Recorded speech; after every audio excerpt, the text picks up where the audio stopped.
Jonathan Caputo. Good morning, Coach. Good morning. How you guys doing today? Pretty good, man. I'm fired up. I was up at 6 a.m. ready to go. Let's put the pads on and get after it. Let's go, man. Yeah, it's that time of year, man. You got to be fired up. We're 2 weeks away from the season openers. What's the mindset over at Buena? Kind of back to business as usual. I mean, you guys are one of those grinded out type of running teams, and is any of that going to change this year? No, not really. This is our favorite time of the year too. We love it. Preseason is great. The month that we have before it starts, you get to see a lot about your team each year. You find out how it molds. It's really exciting time, and really excited about this crew we have this year. And it's the same MO. We're going to try to do block and tackle and not make it too extravagant, and get better at doing the little things right, and hopefully be as successful like we've been the last 2 years. Now, Sammy Crouch is gone, correct? Yes. What's the post Sammy Crouch era going to look like? Yeah, well, we had a little glimpse of it last year. Sammy sprained his MCL against Mainland last year in the first quarter, and in came Sean Rice as a freshman, and he gained over 300 yards last year in 3 games. So, he's a kid that we're going to lean on at fullback. He looks great. He had a great all season. He's up to 205 pounds. So, I don't know if he's Sammy yet, but I think he's going to keep us on course. Who else you looking to make an impact this year for the Chiefs? Yeah, well, the 2 things that are key for us is Jake Maxwell, who's a 3-year starter, has moved to quarterback for us. And he's been practicing that for the last 3 years. He actually competed with Tyler Rainier 2 years ago for the spot as a sophomore. So he's been repping that, and it's always good to have somebody that can run our offense, understands what we're trying to accomplish, and can run it at the line of scrimmage and make checks. So he's looked great so far this year. And Timmy Shooter is our defensive captain back from last year, who's lined us up. Half the issues with high school football, I feel like, is getting in the right spot so that you can just fly around and play football. And he's done that since a sophomore as well. So we have 2 big leaders on each side of the ball that I think are going to help us be successful. Now, Coach, I was looking at doing a little bit of research on your team the last couple of years. 10-1 in 2014. The only loss was to Haddonfield in the state playoffs. Then 9-2 last year, with your only losses coming to Cedar Creek and West Deptford. Those 2 teams played for the sectional title. And you guys went 5-1 on the road, so really a nice 4 or 5 year run you guys are on. What's made you guys so successful? Yeah, I mean, I think we had a really good senior class, and then we'll find out. This is really the year for me as a coach to see if what we've been doing as a program is making a difference, because we turned over some really good football players, and we have some young guys stepping in this year. So, like I said, it's a great test to see if we were just a couple of years in there being successful, or if we can be a continuous team that's competing in the playoffs or competing for the conference. Coach, what's the energy level around that program? Last year you guys won that contest with Tuggo Turf Farms and ESPN Radio to get that new field put in, the new sod and everything. And I know there was a lot of excitement last year around the program about getting a really nice-looking field in there. And that's got to go a long way with high school kids, getting them wanting to come out and play football. And has any of that carried over? Yeah, absolutely. I mean, the kids, I never was one of those kids, but the kids today especially, all the little things about how things look, and how they look. We've got a couple of a new uniform this year and last year, and trying to get keep them happy on that part as well. That's what they're wearing is important as much as being out there and competing.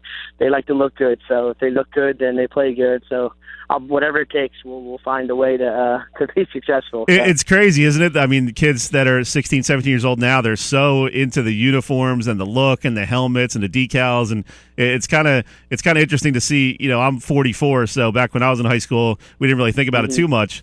But these kids, that's a big thing. And you see it even with the college recruiting. I mean, that's why Oregon was so successful the last 15 years. They got 250 different uniform combinations. It really is a lure to high school kids how you look. It's kind of interesting as an old school football coach.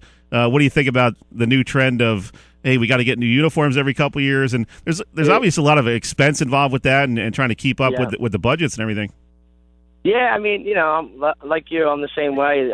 Back in the day, it used to be the worse you looked was the better you were as a football player, and today it's different. You just like anything else, you adapt, and whatever's going to be a carrot to dangle out for them to keep them pushing forward to be the best they can be.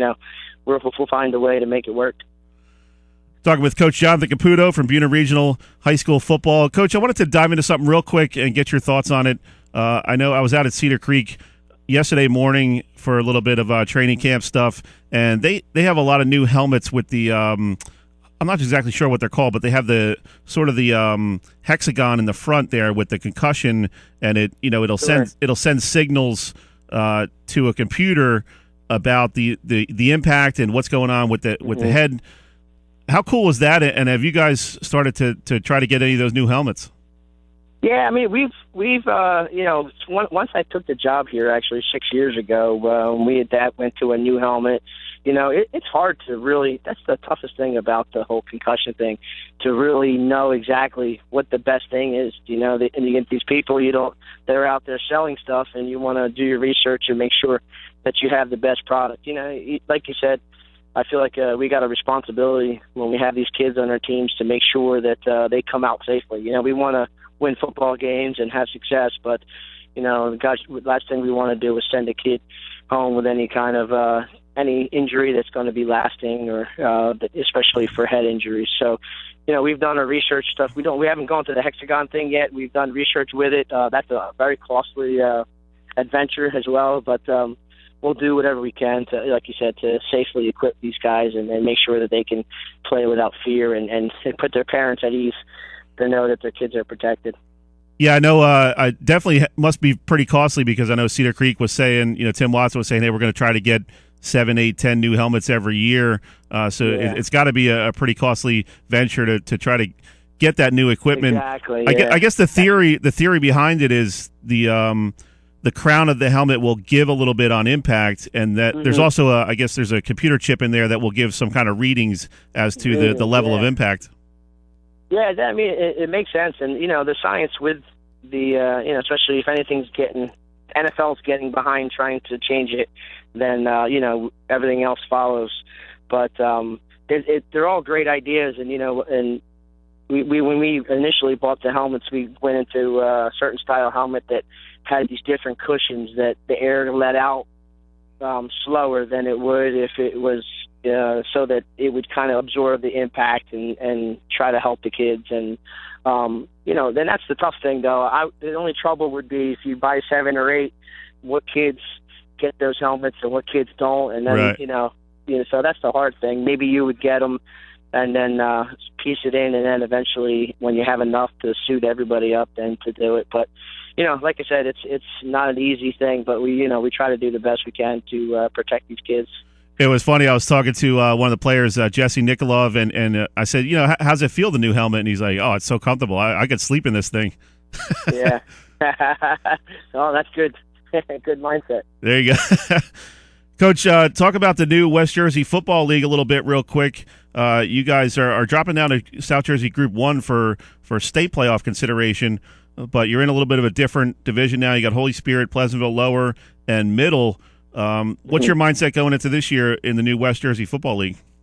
Yeah, we've been a proponent of it for the last several times. It's been going to vote and all the different transitions trying to happen in high school football. But we're excited to play some new teams.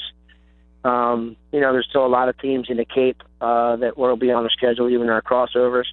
But it's good to venture out and play different teams that you haven't played, and to prepare for. It's not always the same teams. There's some of the rivalries we haven't been playing Bridgeton for the last 30 years, I feel like, and not playing them anymore because their size went up and ours is lower. But there's some rivalries that you'll miss, but I think we're going in the right direction. And our numbers have dropped here at the high school down to Group 1, and we knew it was probably going to happen. Our senior class was big, So we expected to get down to Group 1 with some perennial playoff teams that are in that group as well. Good stuff, Coach. We're up against break. Got to let you go, but thanks for taking a few minutes, and good luck to the Chiefs this year. Oh, no problem. Thanks for having me on. Appreciate it, man. Have a good weekend. Take care. That was Jonathan Caputo, head coach for Buena Regional.